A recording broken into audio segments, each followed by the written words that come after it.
decided to start meal prepping to save time and to hit my protein goals. So I bought a box that said 10-piece glass container set.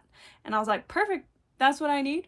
I'm getting them on a really good deal. And I got home, I opened the box, and to my surprise, I find 5 lids and 5 glass containers, not 10 total glass containers. I bought some containers and it said 10 pieces and I thought it meant like 10 containers. So I'm gonna have to go back to the store and pick up some more containers. Things I'm learning. Whoops! I feel like the box was a little bit misleading, don't you think? It said 10 pieces, but no. 5 of these guys, 5 glass containers and 5 lids. This was not the only mistake I ran into when I was doing my first meal prep.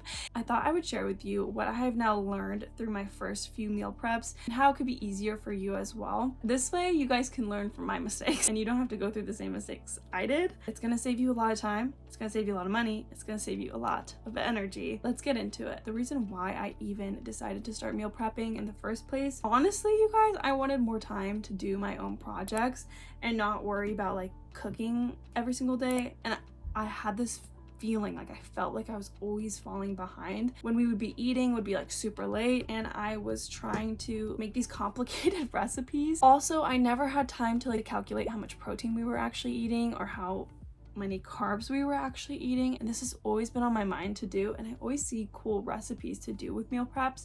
So I was like, you know what, I'm gonna give it a chance. I'm gonna give it a try in the new year, see if it's something for me. I can tell you it has saved me so much time. I seriously have been able to do so much more work, and on days when I'm feeling like really overwhelmed with work, it is literally a godsend. Like just pulling something from the fridge and warming it up in the microwave or the oven for 15 minutes and then eating it and enjoying it, it has been a game changer for me. It seriously has. We love to work out. I'm currently injured, but I'm still trying to work out as much as I can, my arms and my abs.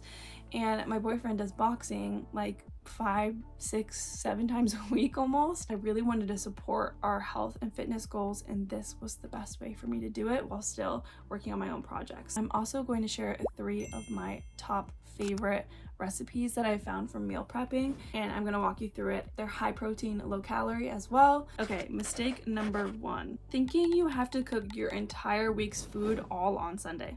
Don't do that.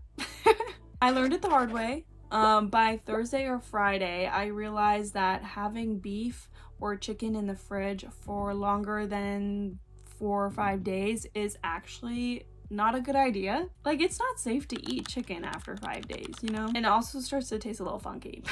So what I do now is I split the meal prep days. Sunday and Wednesday are now my days that I meal prep. I do a meal prep on Sunday for Monday, Tuesday, Wednesday. Then on Wednesday night, I will do the rest of the week. This makes sure that the food stays fresh and delicious. And on top of that, it's less work for you each time that you're in the kitchen. And if you know you're gonna be busy on Wednesday, what I do is I make meals that are specifically good to be frozen in the freezer. So I'll put them in the freezer, and then the day that I know I want to eat them, I'll take them out, defrost them, and cook them. That is what I have found works best for me. Lesson number 2, don't start with the complicated recipes. When I started, I had this idea that all the TikTok, Pinterest, Instagram recipes I had been saving would be the perfect time to do this. It's great to try new recipes. Highly recommend. But actually it was really stressful starting with meals I had never made before. I spent most of my time just trying to figure out like how the recipe is even supposed to go. For your first meal prep, I would recommend doing a recipe you actually already know pretty well, that's simple and can be placed in containers and put in the fridge. For example, I make this sweet potato nacho thing all the time for my boyfriend and I realized, wait, that'd be a really good meal prep. So I should have started with that as one of my dinners instead of a recipe I had never actually tried myself. So the fix for this is start simple. If you're new to this and this is your first prep and maybe you have like really never cooked much in the kitchen, I would recommend that you do like a 1-pan sheet recipe or a 1-pot recipe or a simple like potatoes and broccoli as your like base of your meals. So we're trying to build the habit of the prepping first, and then we're gonna get fancy with it a little later. The goal is consistency, not a Michelin star. As a little bit of a perfectionist, this is a hard pill for me to swallow, but I'm telling you, it is gonna make your life so much easier. Lesson number 3. The actual process of cooking used to make me feel overwhelmed because I was trying to do everything at once. But now how I organize my prep is I start with the easiest stuff first, and then I make my way to the harder things. I start with the mindless stuff like washing veggies, chopping up potatoes or onions or broccoli, or boiling eggs, for example. Get the easy ones out of the way. It makes your self-esteem build up just a little. Okay, I'm doing this. Put something in a container, you know. Then once you start to get in the rhythm, I start tackling the protein or making more like complex things for the week, like a Greek yogurt tzatziki or a chopped veggie bean salad. It makes the whole process way more fun and less stressful, and you also feel like you're getting a lot more done. If you're feeling overwhelmed with your first meal prep, don't worry, it's super natural. I actually filmed my first meal prep, so you can watch it. I did a whole reset and I did my first meal prep on camera, and you can see in the video I was overwhelmed so many times. I had to start over. It's a new day. I got a little overwhelmed yesterday. I was meal prepping over a course of 3 to 4 days, because I was so overwhelmed by all the food I had and all the complex recipes I had. On day 3, I realized I needed to start with the small things and then work up to the big things. It was very, very helpful. The last bonus I kind of hinted at the beginning of this video, but when you get your glass containers, make sure that you're getting the right pieces that you need. I found that these were my favorite. These are the Elo meal prep glass containers. They have been awesome. I throw them in the freezer, the oven, the microwave, the fridge. Like they work in everything. Not the lids though. The lids you have to take off for a microwave and oven, but you get the gist. I've never had any other ones, so I don't know if these are the best, but I really enjoy these. I would recommend these to anyone that wants to start meal prepping. I had to kind of spend a little bit more than I thought I was going to just buying these. They're 100% worth it though. They're the perfect portion size for me and my partner. If you are looking at the boxes and it says 10 pieces, just look at the fine print. Is it 10 pieces, 5 lids, 5 containers, or is it 10 containers with lids? That would have been something I wish I knew. Now we're gonna get into the recipes. The first one I'm gonna show you is my sweet potato nachos. They're really high in fiber, really good in protein, and really delicious. We love this meal, and I can't wait to show you how to make it. So we're gonna start by preheating our oven at 425 degrees, and then we're gonna prep our sweet potatoes. I wish it was that easy. I like to put them in little discs, and I put them on parchment paper with a little bit of avocado oil on the bottom and on the top. I season it with salt, oregano, onion powder, pepper, and some paprika. The paprika is the most important part. Then I put them in the oven for 15 minutes, and they should be done around that time. Then we're gonna start with our beef. So we're gonna make like a taco seasoning, or you can get the pre-packaged little taco seasonings.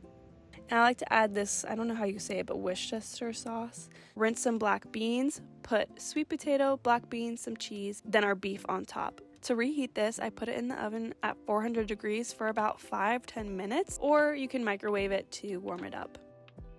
Our next recipe will be a bean chicken salad.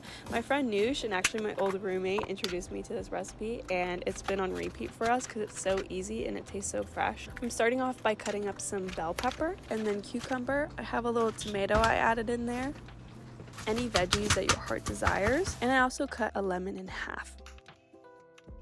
So then we're gonna wash and put in our chickpeas. Looks so colorful.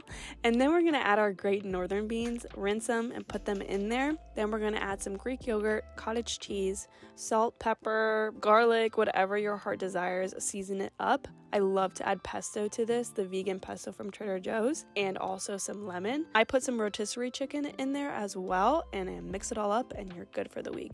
This meal is great because you don't have to reheat it. It just sits in the fridge and just gets better day by day with the lemon juices kind of soaking in there, and then you just serve it and you're done. To accompany that, I decided to make some boiled eggs. Then I made these eggs. I don't like saying the name, you guys, come on. Like, can we name it something else? I really don't like it. I'll call it my yummy eggs. But we ate that a lot in the week. For our last recipe, we will be doing buffalo chicken dips. So you're gonna measure out your chicken. I did some rotisserie chicken, some Greek yogurt, cream cheese, cottage cheese, salt, pepper, and then add some buffalo sauce, mix it all up, put some cheese on top, and it's so easy and delicious. I like to serve this with bread or some veggies, and I kind of dip them in there, and it's so packed with protein. It's amazing. I wouldn't recommend canned chicken for this recipe. I tried it and it didn't taste so great, so learn from my mistake. You reheat these at 400 for about 5 minutes or until tops go golden, and then you are ready to enjoy. I hope these tips help you avoid the stress I felt when I first started.